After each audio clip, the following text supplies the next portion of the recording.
ज्यादा डिटेल में जानने की कोशिश करते हैं इस टॉपिक को। सबसे पहले देखो यहाँ पर बात हो रही है प्री फिशिंग की, बात करी जा रही है, मतलब जो मछलियां हुआ करती थी उनको मार के खाना। गैदरिंग, कोई भी चीज जब ये मार देते थे तो उसको ला करके एक जगह पर इकट्ठा किया करते थे। थी कि ऐसे ह्यूमंस को हम लोग हंटर्स एंड गैदरर्स के नाम से भी जानते हैं। उसको सॉल्टिंग, जैसे हमने अभी आपको बताया था, जैसे फिश के केस में आप देखते हो कि सॉल्टिंग करके हम उसको प्रिजर्व कर ले। जो हम लोग कहीं और प्रिजर्वेशन टेक्निक का इस्तेमाल करते थे वो हमारे यहाँ भी अब शुरुआत होने लगी।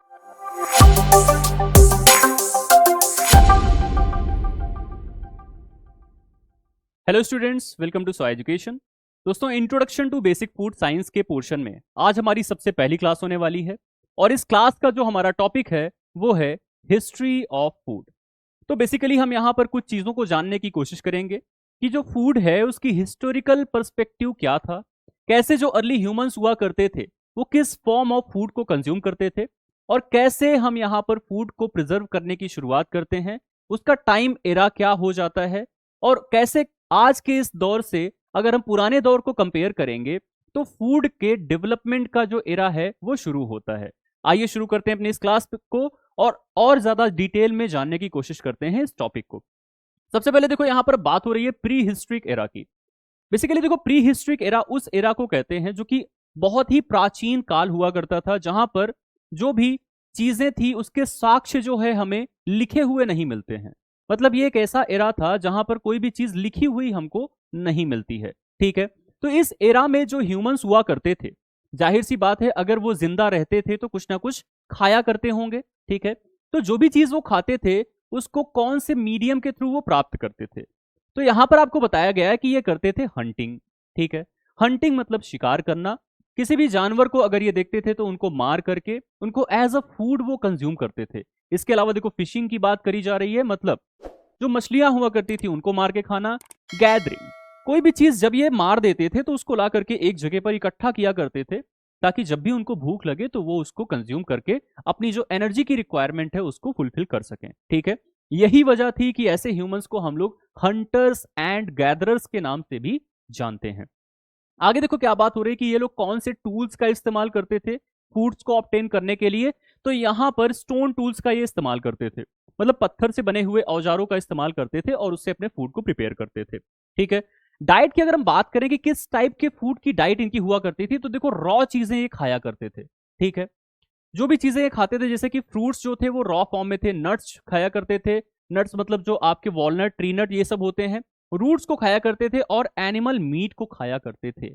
ठीक है, आगे बताया जा रहा है कि आगे चल के फिर फायर की डिस्कवरी हो जाती है near about 1.7 million year ago में। ठीक है, तो वहां पर देखने को मिलता है कि अब ये जो रॉ फूड का कंजम्पशन करते थे, जो एनिमल को ये रॉ या कच्चा खा जाते थे, उसको अब ये कुक करके खाना शुरू कर देते हैं।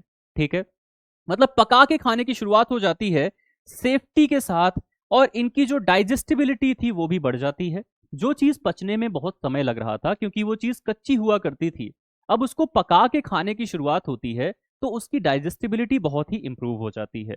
आगे बताया जा रहा है कि उसका फ्लेवर जो था वो भी एनहांस हुआ, ऐसे ही धीरे धीरे करके। मतलब जो भी आपके फूड हुआ करते थे उनकी जो सेंसरी प्रॉपर्टीज थी अब वो भी यहाँ पर डेवलप होना शुरू हुई। इंसान को टेस्ट का मतलब समझ में आना शुरू हो गया इस पर्टिकुलर यहाँ पर जो एरा बताया जा रहा है उससे। ठीक है, ये चीजें क्लियर हुई आपको। आगे चलते हैं।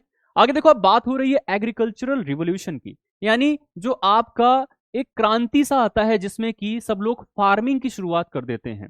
पहले हंटर्स एंड गैदरर्स किसी भी चीज को उगा करके नहीं खाया करते थे, लेकिन बाद में क्या होता है 10,000 बीसी के दौरान, बीसी का मतलब बिफोर कॉमन एरा। ठीक है, अभी आप एडी में चल रहे हो जो कि 2025 है, 2025 एडी है जिसको हम लोग सीई भी बोलते हैं, कॉमन एरा बोलते हैं। 10,000 बीसीई का मतलब है कि अगर आप जो 2025 है यहां से पीछे जाओ जीरो पर, और जीरो से 10,000 साल पहले जाओ, यानी आज से लगभग 12,000 साल पहले। ठीक है, तब की ये बात हो रही है। उस समय क्या हुआ कि जो नोमैडिक लाइफ हुआ करती थी, मतलब ये जो हंटर्स एंड गैदरर्स हुआ करते थे, कोई भी चीज को मार के ला करके इकट्ठा करके खाना जो करते थे, वो अब सेटल होना शुरू कर दिए। सेटल होना मतलब एक जगह पर रहना शुरू कर दिए। अब ये भागते नहीं रहते थे। ठीक है, बंजारों जैसे एक जगह से दूसरे जगह नहीं जाया करते थे, अब ये एक जगह पर स्टेबल सेटल होने लगे। आगे बताया जा रहा है कि अब इसमें कैसे डेवलपमेंट होना शुरू हुआ फार्मिंग प्रैक्टिसेस का। ठीक है, देखो सेटल कोई इंसान होगा तो उसे परमानेंट फूड चाहिए है, हमेशा उसको फूड चाहिए, और फूड हमेशा अगर उसको चाहिए तो उसको फूड को उगाना पड़ेगा एक पर्टिकुलर लैंड में, ठीक है, मतलब क्रॉपिंग करनी पड़ेगी। तो यहीं से शुरुआत होती है वीट के कल्टीवेशन की, बार्ले जैसी चीजों के कल्टीवेशन की, जिसको हम जौ कहते हैं, राइस के कल्टीवेशन की। तो इन सारी चीजों के कल्टीवेशन की शुरुआत यहीं से हो जाती है, और यहीं से एग्रीकल्चर की भी शुरुआत हो जाती है पूरे वर्ल्ड के अंदर, ठीक है। आगे बताया जा रहा है कि ये लोग एनिमल्स को भी डोमेस्टिकेट किया करते थे, यानी पशुपालन की भी शुरुआत यहां से अब होने लगी। जैसे अगर हम बात करें कैटल्स की, तो उनको दूध के लिए ये क्या किया करते थे भाई, डोमेस्टिकेट किया करते थे। गोट्स को भी दूध के लिए डोमेस्टिकेट किया करते थे। पिग को भी ये क्या किया करने लगे, डोमेस्टिकेट करने लगे, ताकि उनसे कुछ बाई प्रोडक्ट्स जो मिल रहे हैं वो भी इनको मिल जाए। या फिर कभी अगर सूखा पड़ गया, कभी अगर अकाल पड़ गया, तो उस केस में इन जानवरों को मार के भी वो खा जाया करते थे, ठीक है। तो इसलिए वो डोमेस्टिकेट करके रखते थे ऐसे जानवरों को, और इसी वजह से यहां पर फार्मिंग की भी शुरुआत आपको देखने को मिल जाती है। आगे बात हो रही है कि जो सरप्लस फूड प्रोडक्शन हुआ, भाई पहले क्या था, खाने की बड़ी कमी थी, तो एक जगह से दूसरी जगह भागा करते थे। लेकिन अब तो ये एक जगह पर स्टेबल है, एक जगह पर रह करके खाने को उगाना शुरू कर दिए, जो भी इनके भोजन योग्य चीजें थी। तो इसकी वजह से प्रोडक्शन बहुत अच्छा होने लगा, ठीक है, ढेर सारा ये अनाज पैदावार करने लगे।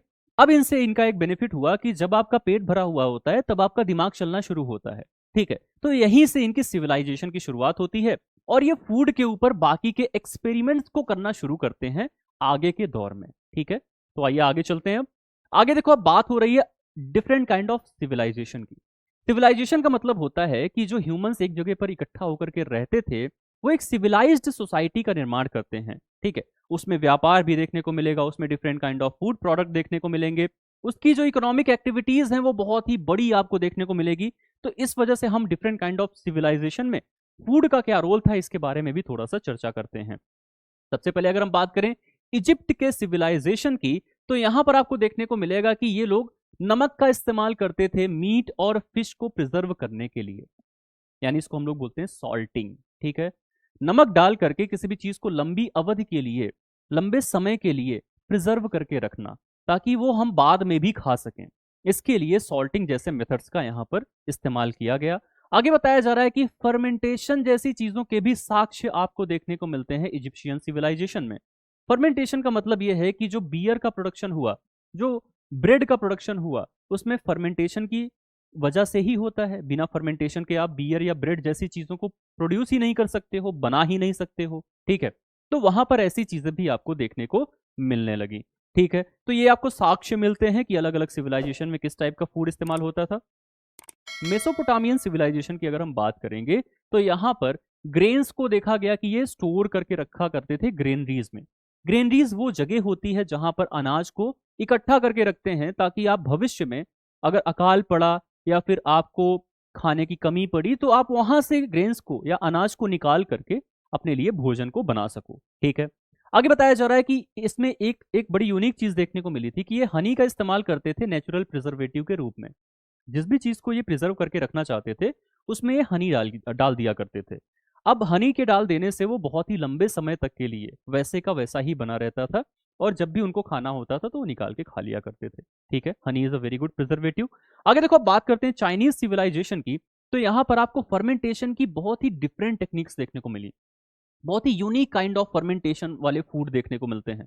जैसे कि सोया सॉस जो आज तक हम लोग कंज्यूम करते चले आ रहे हैं, वो चाइनीज सिविलाइजेशन से ही हमको देखने को मिलता है। वहां पर भी वाइन के प्रोडक्शन के साक्ष्य आपको देखने को मिल जाते हैं, ठीक है। अब आगे बात करते हैं इंडियन सिविलाइजेशन की, जो हमारी इंडस वैली सिविलाइजेशन थी। यहां पर हम लोग स्पाइसेस वगैरह को भी देखते हैं, जैसे कि टर्मरिक है, सॉल्ट का इस्तेमाल है, ठीक है। इन सारी चीजों के बारे में हम लोग देखते हैं। ग्रेन्स के बारे में तो हम लोग बहुत ही पहले से पढ़ते चले आए हैं कि इंडिया में इंडस वैली सिविलाइजेशन के दौरान हम लोग वेरियस काइंड ऑफ ग्रेन्स को खाया करते थे, ठीक है। तो ये थी हमारी कुछ सिविलाइजेशन की बातें, और किस सिविलाइजेशन में किस टाइप के फूड को हम लोग कंज्यूम करते थे। देखो यहाँ पर इंडिया में आप देख रहे हो कि जो आपका सॉल्ट है, ये आसानी से अवेलेबल होता था, क्योंकि समंदर के किनारे हमारे बहुत सारे शहर बसा करते थे। डिफरेंट काइंड ऑफ स्पाइसेस का यहाँ पर इस्तेमाल आपको देखने को मिल जाएगा, क्योंकि इंडिया जो थी वो स्पाइस के लिए और बहुत ही लंबी अवधि के लिए, बहुत ही लंबे समय से फेमस है, ठीक है। आज तक हमारे पास स्पाइस का बहुत ही सरप्लस प्रोडक्शन होता चला आ रहा है, ठीक है भाई। आगे चलते हैं। अब देखो यहाँ पर बात करते हैं मिडिवल पीरियड की। मिडिवल पीरियड में कुछ नए नए चीजें देखने को मिलती हैं, नए नए मेथड्स ऑफ प्रिजर्वेशन देखने को मिलते हैं, जैसे कि ड्राइंग करके किसी भी चीज को प्रिजर्व करना। अब किसी भी चीज को सुखाते थे तो ऐसा नहीं है कि वो ड्राई करते थे किसी न किसी इक्विपमेंट से, भट्टी में डाल करके वो उसको नहीं सुखाया करते थे। सिंपली सन ड्राइंग, मतलब किसी भी चीज को लिया, उसको स्प्रेड कर दिया, फैला दिया, और सनरेज की मदद से वो चीज सूख रही है। ठीक है, तो ड्राइंग जैसी चीजें। सॉल्टिंग, जैसे हमने अभी आपको बताया था, जैसे फिश के केस में आप देखते हो कि सॉल्टिंग करके हम उसको प्रिजर्व कर लेते हैं। स्मोकिंग, मतलब जो आपका धुएं का प्रोडक्शन होता है, मतलब धुआं निकाल करके किसी भी चीज से, उससे हम किसी भी चीज को प्रिजर्व कर रहे हैं। ठीक है, स्मोक का यूज करके various kind of meat product को प्रिजर्व किया जाता है, उसको हम लोग स्मोकिंग प्रिजर्वेशन के नाम से जानते हैं। और पिकलिंग जैसी चीजें, पिकलिंग मतलब किसी भी चीज को हमने या तो विनेगर में डाल के रख दिया लंबे समय के लिए, या तो ऑयल में डाल के रख दिया, या तो सॉल्ट विनेगर ऑयल सबके कॉम्बिनेशन के अंदर डाल करके रख दिया, तो ऐसे मेथड को हम लोग पिकलिंग भी बोलते हैं। तो ये कुछ नए नए मेथड्स देखने को मिले प्रिजर्वेशन के, और ज्यादातर ये प्रिजर्वेशन हम लोग फिश या मीट जैसी चीजों के लिए करते थे, क्योंकि यही ऐसी चीजें थी जो बहुत जल्दी खराब हो जाया करती थी। बाकी चीजें तो लंबे समय के लिए हम लोग ड्राई करके भी स्टोर कर सकते थे। ठीक है भाई। अब यहां पर बताया जा रहा है कि जो मोनेस्ट्रीज हुआ करती थी, मतलब जो मठ हुआ करते थे उस समय के, वो हब हुआ करते थे फर्मेंटेशन के डेवलपमेंट का। वहां पर फर्मेंटेशन बहुत ही तेजी से डेवलप हो रहा था। ठीक है, खास करके चीज बनाने की शुरुआत, बियर बनाना, वाइन बनाना, वो मोनेस्ट्रीज में बहुत ही कॉमन हुआ करता था। तो वहां से ना फर्मेंटेशन के ऊपर डिफरेंट काइंड ऑफ एक्सपेरिमेंट्स अपने आप होते चले गए। उनका शौक हुआ करता था इन सारी चीजों को प्रिपेयर करके खाना, तो वो उसके अकॉर्डिंगली अपने आप को डेवलप करते गए, फर्मेंटेशन में नए नए चीजों का उपयोग या नए नए एक्सपेरिमेंट्स को करना शुरू कर दिए। अब बात आती है, देखो यहाँ पर ट्रेड रूट्स की। अलग अलग काइंड ऑफ ट्रेड रूट भी बना, मतलब एक रास्ता बना जिसके थ्रू एक जगह से दूसरी जगह तक चीजों का ट्रांसपोर्टेशन भी शुरू हुआ। ठीक है, तो ट्रेड रूट की वजह से यहाँ पर नई नई प्रिजर्वेशन टेक्निक्स देखने को मिली। जो हम लोग कहीं और प्रिजर्वेशन टेक्निक का इस्तेमाल करते थे, वो हमारे यहाँ भी अब शुरुआत होने लगी। जैसे शुगर बेस्ड प्रिजर्वेशन की अगर हम बात करें, जैम की, कैंडी की, तो यहाँ पर चीनी डाल करके हम किसी भी चीज को प्रिजर्व कर रहे थे। जैम क्यों इतने दिनों तक खराब नहीं होता है? क्योंकि उसके अंदर चीनी की मात्रा बहुत ज्यादा होती है। कैंडी में भी आप देखते हो कि क्रिस्टलाइज फॉर्म में चीनी का इस्तेमाल बहुत ज्यादा देखने को मिल जाता है। यही वजह है कि वो बहुत ही लंबे समय के लिए आप उसको प्रिजर्व करके रख सकते हो। आगे चलते हैं भाई। आगे बात हो रही है, देखो कि बहुत ही जो अर्ली ड्राइंग टेक्निक्स थी उनके बारे में। तो हम लोग यहाँ पर सनलाइट की मदद से ही और हवा की मदद से ही सुखाया करते थे सारे के सारे जो भी चीजें थी उनको। अब इसमें बताया जा रहा है कि लेट 1700s में यहाँ पर मैकेनिकल ड्राइंग की भी शुरुआत हो जाती है। अब देख रहे हो चीजें कैसे आगे बढ़ रही हैं। अभी तक हम लोग डिपेंडेंट थे सिर्फ और सिर्फ नेचर के ऊपर, लेकिन अब हमने यहाँ पर मशीनरीज या फिर नई नई चीजों का इस्तेमाल करना शुरू कर दिया है, और मैकेनिकल तरीके से चीजों को सुखाना शुरू कर दिया है 1700 के दौरान। ठीक है, आगे बताया जा रहा है कि ये जो ड्राइड फूड्स हुआ करते थे, इनके अंदर पॉपुलैरिटी देखने को मिलती है। बहुत ज्यादा पॉपुलर हुए। क्यों पॉपुलर हुए भाई? क्योंकि इनके कुछ बेनिफिट्स थे, जैसे कि ये बहुत ही कॉम्पैक्ट थे। भाई आप उतने ही चीज को जो कि रॉ फॉर्म में थी, इतना सा अगर आप लेते हो तो ज्यादा अमाउंट आपको देखने को नहीं मिलेगा, लेकिन इतने ही अमाउंट में सूखी हुई चीज को लोगे तो बहुत ज्यादा आपको मिल जाएगा। तो कॉम्पैक्टनेस बढ़ी ना, कम से कम जगह पर आप ज्यादा से ज्यादा चीजों को स्टोर कर सकते हो ड्राई करके। ठीक है, आगे बताया जा रहा है कि ये लाइट वेट हुआ करते थे। कोई भी चीज सूखती है तो उसका वजन भी बहुत कम हो जाता है। ठीक है, और इनकी जो शेल्फ लाइफ थी वो बढ़ गई। ये बहुत बड़ी चीज होती है, शेल्फ लाइफ को बढ़ा देना। ये बहुत ही इंपॉर्टेंट चीज है, क्योंकि आप उसको लंबे समय के लिए कंज्यूम कर सकते हो। भाई क्या फायदा अगर वो लाइट वेट है और उसको कॉम्पैक्टनेस आप दे दे रहे हो, लेकिन उसकी शेल्फ लाइफ ही अच्छी नहीं है। कौन खाएगा, कौन उसको स्टोर करके रखेगा? ठीक है, क्लियर हो रहा है। अब यहां पर बताया जा रहा है, देखो चीज मेकिंग के बारे में। चीज मेकिंग में बताया जा रहा है कि मिल्क का इस्तेमाल करके, मिल्क से बनी हुई ऐसी चीजों को बनाया गया जो कि लंबे समय के लिए स्टोर किया जा सके, तो उसमें चीज की शुरुआत हो जाती है। ठीक है, अभी आपने पीछे देखा था मोनेस्ट्रीज में चीज का डेवलपमेंट होने लगा था। आगे यहां पर बात हो रही है कैनिंग की। देखो चीजें अब बढ़ती जा रही हैं धीरे धीरे। कैसे? आप देख रहे हो कि फूड को प्रिजर्व करने के तरीके यहां पर बदलते चले जा रहे हैं। कैनिंग की अगर हम बात करें तो इस प्रोसेस में किया क्या जाता है, पहली बार किसी भी फूड प्रोडक्ट को लेकर के एक डब्बे के अंदर किसी भी चीज में डाल करके और लंबे समय के लिए उसको स्टोर किया जाने लगा, उसको हम लोग कैनिंग की शुरुआत मानते हैं। कैनिंग में बेसिकली एक साइंटिस्ट का नाम बार बार आएगा, और हो सकता है कि ये आपके एग्जाम में पूछ भी लिया जाए। बहुत ज्यादा इंपॉर्टेंट चीजें हैं, और मैं जब तक क्लासेस लूंगा जो भी चीज आपको बताऊंगा कि बहुत ज्यादा इंपॉर्टेंट है, तो उसको बहुत ज्यादा ध्यान से आपको पढ़ना है। निकोलस अपर्ट ऐसे साइंटिस्ट थे जो कि कैनिंग की शुरुआत करते हैं। इसी वजह से कैनिंग को हम लोग अपर्टाइजेशन के नाम से भी जानते हैं। ठीक है भाई, नोट डाउन कर लेना। Canning is also known as appertization, क्योंकि निकोलस एपर्ट देख रहे हो यहां पर, एपर्ट से बना अपर्टाइजेशन।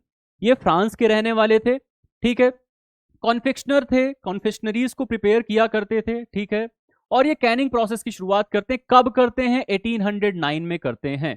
तो भाई यहां से भी क्वेश्चन पूछा गया है कि कैनिंग की शुरुआत कब होती है, तो 1809 में कैनिंग करने की शुरुआत होती है। क्लियर? आगे देखो यहां पर किस किस चीज का यहां पर इन्होंने इस्तेमाल किया। इन्होंने इस्तेमाल किया सील्ड ग्लास बॉटल का, मतलब कांच से बनी हुई बोतलों का। ठीक है, और इन्होंने एक नई चीज किया, कांच से बनी हुई बोतलों के अंदर ये फूड को तो डाले ही, उसको ये हीट ट्रीटमेंट भी दिए। क्योंकि फूड को आप नॉर्मली तो बहुत सारे बैग वगैरह में या कंटेनर्स में स्टोर करते हो, लेकिन उससे वो खराब हो जाता था।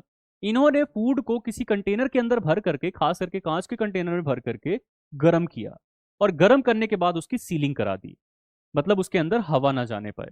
और ये देखा गया कि बहुत ही लंबे समय के लिए अब फूड प्रिजर्व रहता था, जब भी खाना हो ऐसे फूड को खाया जा सकता था। ठीक है, आगे यहां पर बताया गया कि इस डिस्कवरी से फ्रांस के रहने वाले नेपोलियन बोनापार्ट या नेपोलियन वन जिनको हम लोग बोलते हैं, वो बहुत ही खुश हुए। ठीक है, उन्होंने 12,000 फ्रैंक को इनको दिया, पैसे दिए। बहुत अच्छा अमाउंट होता है ये, फ्रैंक वहां की करेंसी है।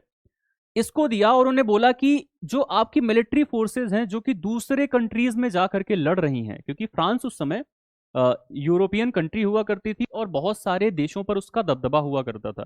इनफैक्ट इंडिया में भी फ्रांस की कॉलोनीज आपको देखने को मिल जाती हैं, और अमेरिका में भी फ्रांस की कॉलोनीज थी, तो वहां जाकर के इनके सोल्जर्स लड़ा करते थे। लेकिन वो फूड कैसे पाएंगे लंबे समय के लिए, फूड की सप्लाई कैसे उनको मिलती रहे, उसके लिए इन्होंने ये पूरा अवार्ड दिया इनको और बोला कि मिलिट्री सप्लाई के लिए आप कैनिंग की शुरुआत करो। अब देखो मिलिट्री की वजह से कैसे फूड में डेवलपमेंट हो रहा है। कैनिंग की शुरुआत मिलिट्री को खाना देने से ही यहां पर हो रही है। ठीक है, अपर्ट का जो मेथड था इसको टेस्ट किया गया भाई। ठीक है, किसके द्वारा? फ्रेंच नेवी द्वारा टेस्ट किया गया कि क्या इस मेथड में जो फूड बन रहा है वो खाने योग्य है कि नहीं। ऐसा ना हो कि हम कैनिंग वाले फूड को खाएं तो, लेकिन हम बीमार पड़ने लगे तो लड़ाई करने के बजाय हम यहाँ पर मरना शुरू हो जाएंगे इसी फूड की वजह से। ठीक है, तो ये टेस्टिंग करी गई यहाँ पर। ठीक है, और यहाँ पर डिफरेंट काइंड ऑफ जो आपके मीट होते हैं, वेजिटेबल होते हैं, फ्रूट होते हैं, मिल्क होते हैं, उनको कैन में रख करके उसकी टेस्टिंग करी गई और ये बहुत ही बड़ी सफलता मानी गई। जो आपके कैंड फूड्स हुआ करते थे वो अब डेवलप्ड हो गए। ठीक है भाई, आगे बात होती है लुई पास्चर के कंट्रीब्यूशन की। तो जो लुई पास्चर थे उनके बारे में यहां पर बताया जा रहा है कि 1860 से पहले फूड स्पॉइलेज जो था वो यहां पर बताया जा रहा था कि स्पॉन्टेनियस जनरेशन की वजह से हो रहा है। स्पॉन्टेनियस जनरेशन मतलब ये माना जाता था कि फूड के अंदर से ही कुछ ना कुछ ऐसी चीजें जन्म ले ले रही हैं जिससे कि फूड स्पॉइल हो रहा है। ये चीज पास्चर को नहीं पसंद थी, लुई पास्चर को नहीं पसंद थी। उन्होंने बोला कि फूड के अंदर अगर ऐसी कोई चीज डेवलप हो रही है तो ऐसा कुछ नहीं है। फूड के अंदर कोई भी चीज बाहर से आती है, और बाहर से जो चीज आ रही है अगर हमको उसको हटाना है तो उसके लिए हम यहाँ पर हीट ट्रीटमेंट से उसको हटा देंगे। ठीक है, तो यहाँ पर बताया जा रहा है कि इन्होंने एक डिमॉन्स्ट्रेट किया। क्या किया भाई? फर्मेंटेशन में एक एक्सपेरिमेंट को डिमॉन्स्ट्रेट किया, जिसमें कि इन्होंने ये बताया कि मोल्ड और डिफरेंट काइंड ऑफ जो आपके माइक्रो ऑर्गेनिज्म होते हैं वो रिस्पॉन्सिबल होते हैं प्यूट्रीफैक्शन के लिए। प्यूट्रीफैक्शन बेसिकली एक ऐसा डिसऑर्डर होता है जो कि बिना ऑक्सीजन की प्रेजेंस में भी different kind of microbial growth की वजह से होता है। ठीक है, तो इन्होंने ये चीज डेमोन्स्ट्रेट किया और इन्होंने ये बताया कि यही सारी चीजें, यही मोल्ड, यही जो फर्मेंटेशन हो रहा है, अनचाही बैक्टीरियाज वगैरह जो ग्रो कर रहे हैं, यही रिस्पॉन्सिबल है आपके फूड को खराब करने के लिए। ठीक है, अब इन्होंने क्या किया कि इन्होंने फूड प्रिजर्वेशन में क्या किया भाई? माइक्रोबियल ग्रोथ के बारे में चीजों को बताया कि कैसे माइक्रोबियल ग्रोथ को अगर आप कंट्रोल कर ले जाते हो तो आप फूड को प्रिजर्व करके लंबे समय के लिए स्टोर कर सकते हो। ठीक है, अब देखो एक बार यहां पर जो भी टाइम एरा हुआ करता था उसके बारे में देख लेते हैं कि कौन कौन से टाइम पीरियड में कौन कौन सी चीजें हुई हैं। तो सबसे पहले बात करेंगे यहां पर 8000 से 7000 बीसी की। ठीक है, बिफोर कॉमन एरा। वहां पर क्या हुआ कि हंटिंग एंड गैदरिंग से लोग फार्मिंग की तरफ आने लगे और क्रॉप के प्रोडक्शन की शुरुआत हुई। लाइव स्टॉक जैसे कि डोमेस्टिकेशन की शुरुआत वहीं से होने लगी।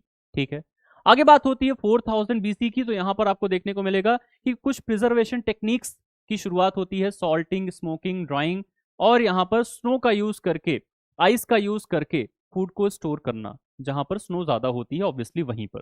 ठीक है, आगे बात हो रही है कि 3000 बीसी में यहाँ पर ईस्ट का यूज करके अल्कोहलिक बीवरेज को बनाना शुरू कर दिया गया, वाइन, बियर वगैरह। ठीक है, 200 एडी में यहाँ पर बताया गया कि जो फर्मेंटेशन की प्रोसेस है, ठीक है, उसमें क्या रोल होता है बैक्टीरिया का या फिर ईस्ट का। यही तो अभी लुई पास्चर ने बताया था, यही तो इनकी खासियत थी। देखो इन्होंने क्या बताया था कि ये जो आपका फूड खराब हो रहा है उसमें फर्मेंटेशन जैसी चीज हो रही है। ठीक है, बिना ऑक्सीजन की प्रेजेंस में भी कुछ ऐसे माइक्रो ऑर्गेनिज्म हैं जो कि ग्रो कर ले रहे हैं, जिसकी वजह से, अनचाहे माइक्रो ऑर्गेनिज्म की वजह से आपका फूड फर्मेंट हो जा रहा है, और ये हो रहा है माइक्रो ऑर्गेनिज्म की वजह से। तो देखो, पास्चर ने पास्चराइजेशन की खोज तो करी ही है, इसके साथ साथ फर्मेंटेशन की भी डिस्कवरी करी है। ठीक है, तो अगर आपसे क्वेश्चन पूछ लिया जाता है कि फर्मेंटेशन की इन्वेंशन किसने करी या फिर डिस्कवरी किसने की, तो आप बताओगे लुई पास्चर इन्वेंटेड फर्मेंटेशन या फिर जो यहाँ पर पास्चराइजेशन। दो चीजों को इन्होंने इन्वेंट किया, याद रखना इन चीजों को। ठीक है, फर्मेंटेशन की डिस्कवरी या इन्वेंशन किसने किया, लुई पास्चर ने किया। आगे देखो, अब बात हो रही है 1809 की। हम लोग कहां तक पहुंच गए थे, 200 एडी तक पहुंच गए थे। एडी का मतलब ये वाला एरा जो अभी चल रहा है, 2025 जो है वो एडी ही है। ठीक है, इसी को हम लोग सीई के फॉर्म में भी रिप्रेजेंट करते हैं, कॉमन एरा के फॉर्म में। ठीक है, अब देखो 1809 में बताया गया कि निकोलस एपर्ट ने डिस्कवरी की कैनिंग की। कैनिंग में इन्होंने क्या किया कि एक कंटेनर लिया जिसके अंदर फूड को डाला, उसको सील किया और गर्म किया, और गर्म करने के बाद लंबे अवधि के लिए उसको स्टोर करके बाद में खाने योग्य बना दिया। आगे बताया जा रहा है यहाँ पर 1864 की। 1864 में लुई पास्चर ने क्या किया कि पास्चराइजेशन का इन्वेंशन कर दिया। ठीक है, बहुत इंपॉर्टेंट है भाई, ये सारे के सारे ईयर्स ना, ये दोनों ईयर स्पेसिफिकली बहुत ज्यादा इंपॉर्टेंट है आपके एग्जाम पॉइंट ऑफ व्यू से। हो सकता है कि जरूर पूछ ले। ठीक है, तो इसको हल्के में मत लेना, जरूर अच्छे से पढ़ना। 1809 में शुरुआत होती है कैनिंग की, निकोलस एपर्ट ने किया। 1864 में शुरुआत होती है पास्चराइजेशन की। पास्चराइजेशन क्या था, पास्चराइजेशन में लुई पास्चर ने क्या किया कि जो भी आपका फूड हुआ करता था उसको उन्होंने गर्म किया। सबसे पहले इन्होंने वाइन के ऊपर ही एक्सपेरिमेंट किया था। वाइन जो थी वो खराब ना होने पाए, उसमें अजीब सा ओडर या अरोमा ना आए, उसके लिए इन्होंने क्या किया कि एक पर्टिकुलर टेम्परेचर पर एक पर्टिकुलर टाइम पीरियड के लिए उसको गर्म किया। गर्म करने के बाद उसको अब लंबे समय के लिए स्टोर किया जाने लगा। उसी तरीके से आज हम लोग जो पास्चराइज्ड मिल्क पीते हैं, जो पैकेट्स में आते हैं, ये उन्हीं का दिया हुआ तरीका है। ठीक है भाई, आगे बात होती है 1920s की। देखो बहुत ही मॉडर्न एरा पे अब हम लोग पहुंच चुके हैं। यहां पर बात हो रही है क्लैरेंस बर्डसाई की, जिन्होंने इंट्रोड्यूस कराया क्विक फ्रीजिंग मेथड को। क्विक फ्रीजिंग मेथड एक ऐसा मेथड हुआ करता था जहां पर फूड को आसानी से आप प्रिजर्व कर सकते हो फ्रीज करके। ठीक है, और उससे एक फायदा भी हुआ करता था। जो नॉर्मल फ्रीजिंग हुआ करती थी उसमें क्या होता था कि बड़े बड़े आइस क्रिस्टल्स बनते थे।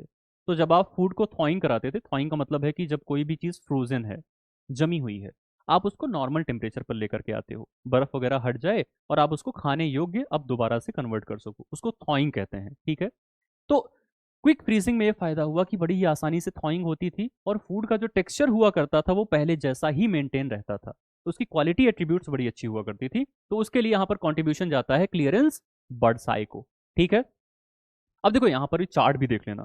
सबसे पहले हंटिंग एंड गैदरिंग, फिर फार्मिंग, फिर ड्राइंग, सॉल्टिंग, स्मोकिंग, फिर यहाँ पर फर्मेंटेशन, फिर कैनिंग, फिर पास्चराइजेशन जैसी चीजें यहाँ पर आपको देखने को मिल जाती हैं। देखो पास्चराइजेशन तक पहुंच चुके हो। इसके आगे की अगर बात होगी तो यहाँ पर क्विक फ्रीजिंग जैसी चीजों के बारे में भी हम बातें करेंगे।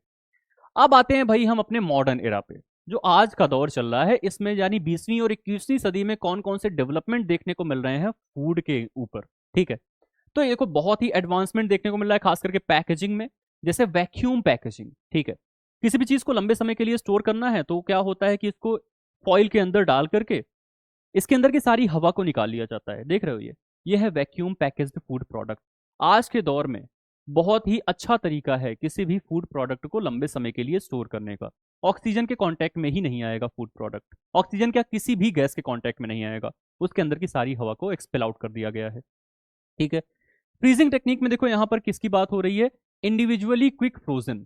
इंडिविजुअली क्विक फ्रोजन का मतलब है कि जितने भी आपके different kind of food material होते हैं उसको अलग अलग, ठीक है, सारे के सारे फूड मटेरियल को अलग अलग हम लोग बहुत ही क्विक फ्रीजिंग करके इसको स्टोर कर सकें। क्विक फ्रीजिंग का फायदा यहाँ पर क्या है भाई, क्विक फ्रीजिंग का फायदा यह है कि छोटे छोटे आइस के क्रिस्टल्स बनेंगे जिससे कि आप थॉइंग कराओगे तो आसानी रहती है। आगे बात हो रही है नॉन थर्मल मेथड की, जिसमें कि आप बिना गर्म या बिना हीट ट्रीटमेंट के किसी भी चीज को क्या कर सको भाई, स्टोर कर सको लंबे समय के लिए। तो यहां पर बात हो रही है इरेडिएशन की। इरेडिएशन ऐसी टेक्निक है जहां पर आप डिफरेंट काइंड ऑफ रेज का इस्तेमाल करते हो, ठीक है, रेडिएशन का इस्तेमाल करते हो, जिससे कि उसके अंदर के जो भी माइक्रो ऑर्गेनिज्म हो किल हो जाएं, ठीक है, और आप उस पर्टिकुलर फूड प्रोडक्ट को लंबे समय के लिए स्टोर कर सको, ठीक है।